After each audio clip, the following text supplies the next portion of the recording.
Hi guys, I hope you are all doing fantastic. Welcome to my YouTube channel. My name is Lucy from Kenya in Africa. Welcome to my YouTube channel. If you are new here, welcome. If you are a returning subscriber, welcome back. And I do appreciate your time. I appreciate you so much.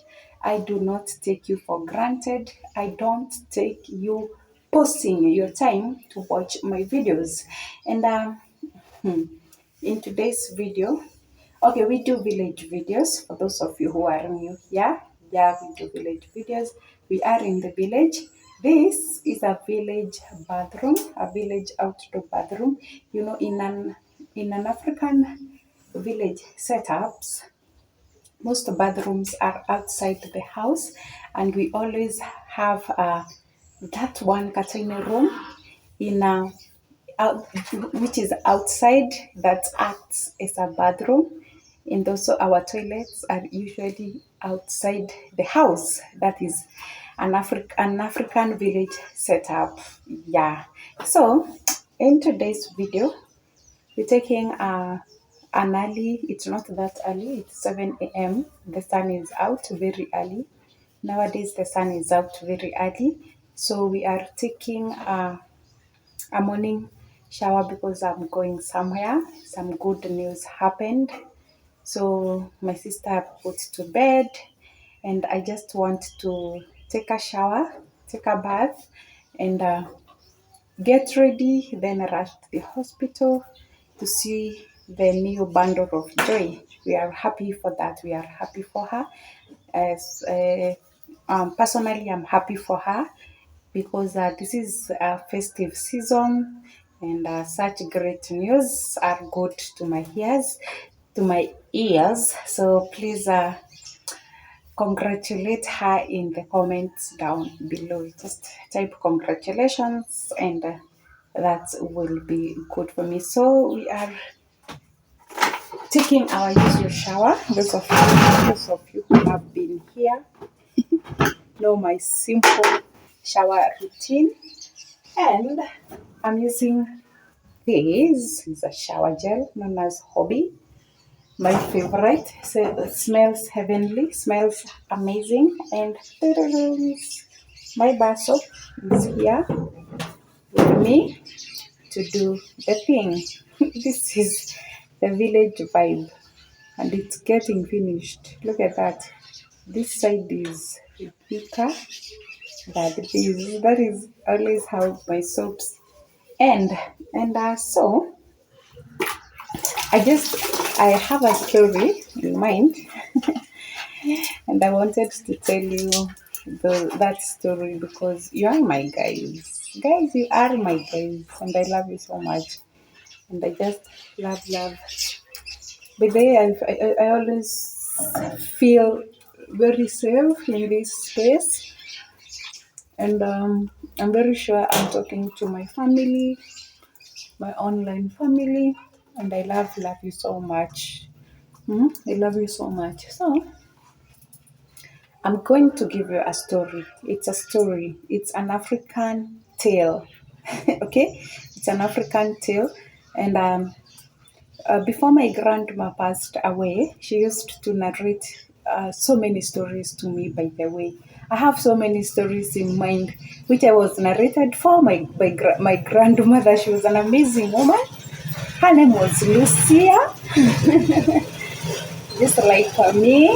So I wanted that to pass. Her name was Lucia, just like me. And she was an amazing woman. I loved her. May her soul rest in peace. So she used to narrate to me so many African tales, so many stories. Today I have so many stories. If you want to hear those stories, I'm just going to share one with you today because I felt like sharing that. It was an amazing tale she told me. So I'm going to share that with you guys.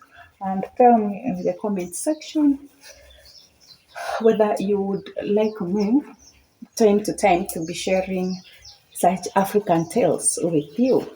So let me share this one with you before I ramble a lot. So This is how the story was going.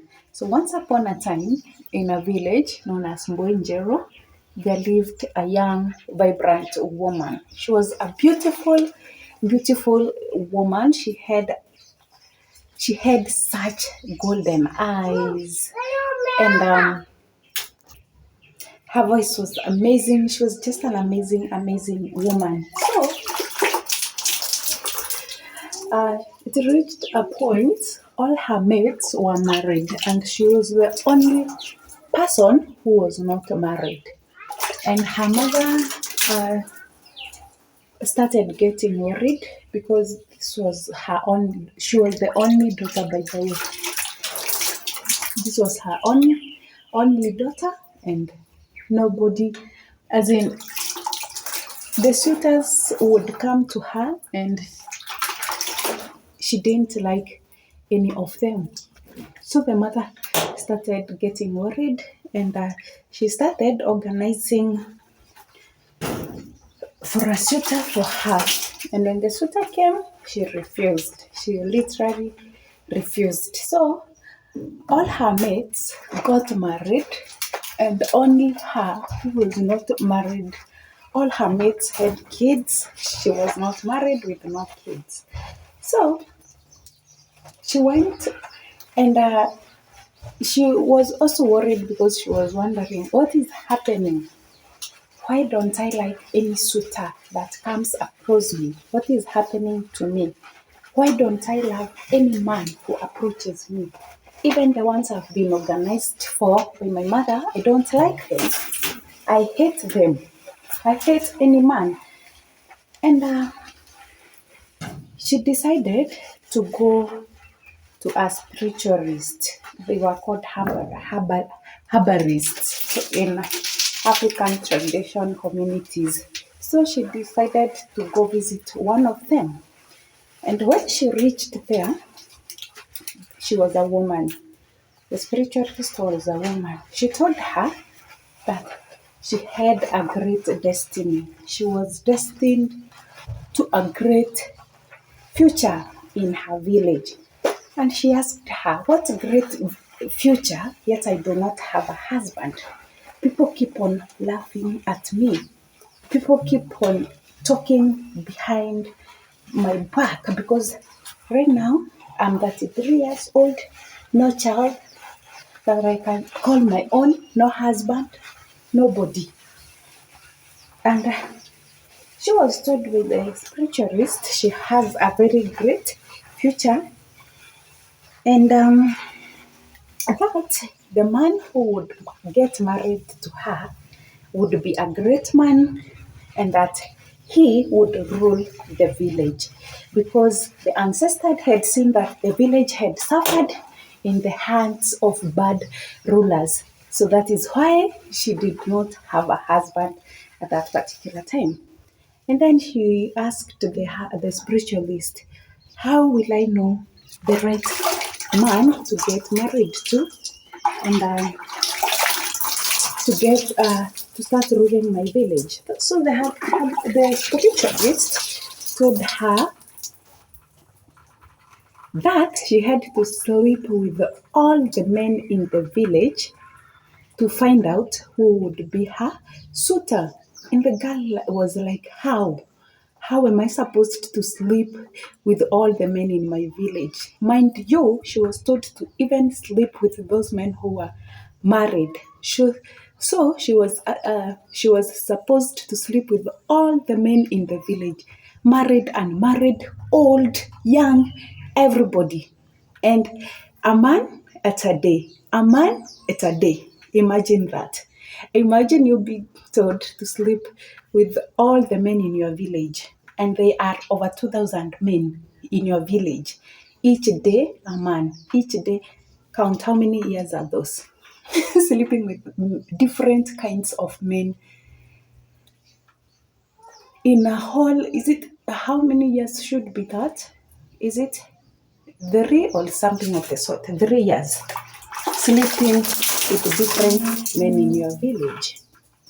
Whereas at first she resisted but she was told that that was the only way she could find a man, a family, and also because the ancestors had destined her to get married to a man who would change their village and also take the leadership from the bad leadership and be the savior of that village. So she accepted. She slept with literally all the men in her village, all of them. Whether you were an uncle of her, a cousin, whatever, she would sleep with you. So she slept with all the men in that village. And after sleeping with the last man, after 2 months, she got pregnant. She got pregnant and she kept the pregnancy for the 9 years, just like a woman does for the 9 years. So after, not 9 years, sorry, the 9 months. So after the 9 months, she put to bed into a bouncing baby boy. And everybody was happy in the village. But this was the problem that came with it. The problem was she didn't know who the father of the kid was because she slept with all the men. And when men heard about the prophecy that the person who would get married to her would be a great ruler of that village, they all started fighting for the baby, saying that they fathered the baby. So everybody was like, that child is mine.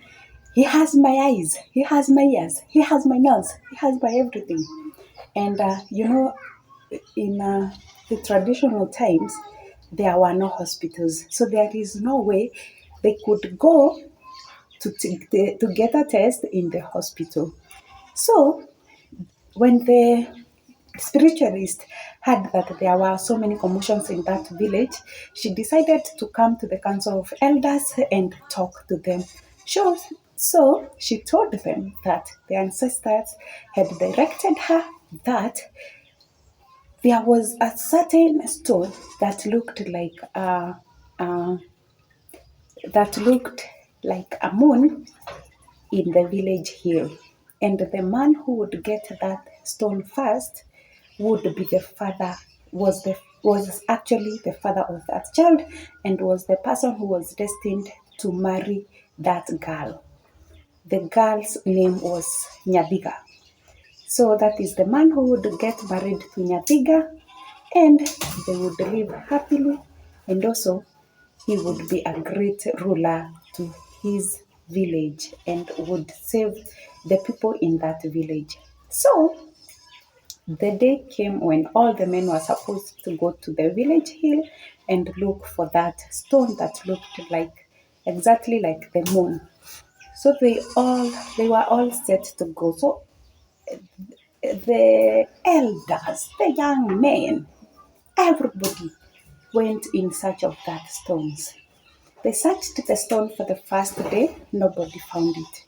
The second day, nobody found it. The third day, 1 week passed, 1 month passed, 2 months passed. And now people were starting to give up on the search. So they started dropping out, dropping out, dropping out. So literally almost everybody dropped out and just gave up on searching for the stone. But there is this group of men that did not